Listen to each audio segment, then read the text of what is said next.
मला शुद्ध मराठीत नाही बोलता येणार कंटिन्यू, सो मिक्स लँग्वेजमध्ये बोलेन. Age is just a number याचा एक मूर्तिमंत उदाहरण म्हणजे आमची आजी. मला वाटतं सगळ्या नातवंडांमध्ये सर्वात जास्त सहवास जर कोणाला लाभला असेल ती मी, कारण तिच्यासोबतच राहत होते आणि खूप गोष्टी शिकायला मिळाल्या आजीकडनं. अगदी स्पेशली सांगायचं तर त्या सगळ्या शिकवणी आता लग्नानंतर उपयोगी येत नाही. तेव्हा कळत नव्हतं की आजी न कळत काय संस्कार देते.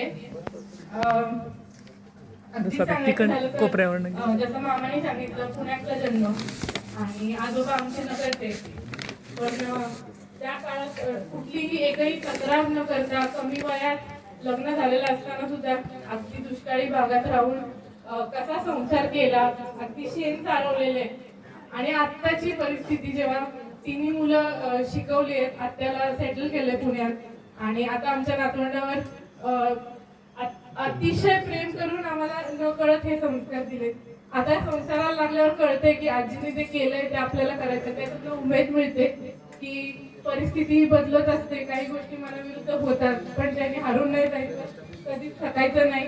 दुसरी गोष्ट आवर्जून आजीची सांगेल, पुढचं फार शिकता नाही आलं तिला, खूप हुशार आहे ती. म्हणजे मी जर मला जर शिकवलं असतं तर मी डॉक्टर झाले असते. आणि तरी मला दिसतं ती जर शिकली असती ती खरंच डॉक्टर झाली असती, पण तिने जरी शिकली नाही तरी तिने नक्कीच मी सगळ्यांना औषधं पण दिली असते, पण डॉक्टर म्हणे आमच्या पोटावर कशाला पाहिजे.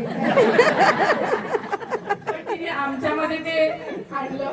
तिने आमची जर आम्ही नातवंडांचं बोलायचं झालं तर आम्ही तिघी मुली, चारही मुली उच्च शिक्षित आहेत. दोघी जणी तर बाहेरच असतात, इंडियात नाहीये. माझ्यासाठी स्पेसिफिकली सांगायचं झालं तर मी तिच्या जवळ राहायचे. कॉलेजच्या डेज मध्ये ती एकदाही मला आठवत नाही, जेवढं मी मैत्रिणींकडनं आणते की आजी म्हणजे बाई आता लग्नाचं वय झालं, स्वयंपाक शिक. आमच्या आजीने आम्हाला कधीच नाही सांगितलं. स्वतः पुरतं करता आलं पाहिजे एवढं शिक, पण शिक्षण सोडायचं नाही.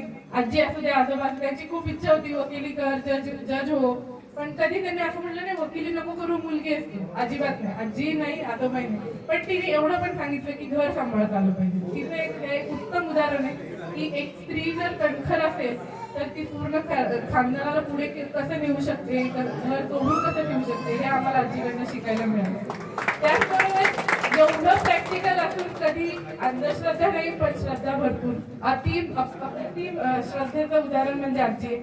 मला वाटतं मी एकटीच असेल सगळ्यांमध्ये तिच्या बरोबर सकाळी काकड आरतीला गेले. सगळे ओरडतात, आता एवढी रिस्क असते, दागिने असतात अंगावर, पहाटे 3:30-4ला नको जातो काकड आरतीला.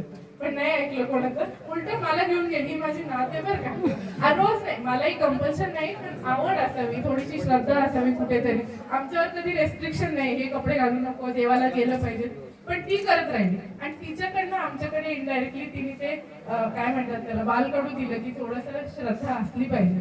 सो फार नाही बोलणार मी, पण आजीकडनं खूप शिकायला मिळालं आणि I think I am blessed की आजी म्हणजे आजीसारखं व्यक्तिमत्व माझी आजी. थँक्यू. आणि आपण नक्कीच आजीच्या 100th बर्थडेला परत भेटूया, याच्यापेक्षा मोठा कार्यक्रम. थँक्यू.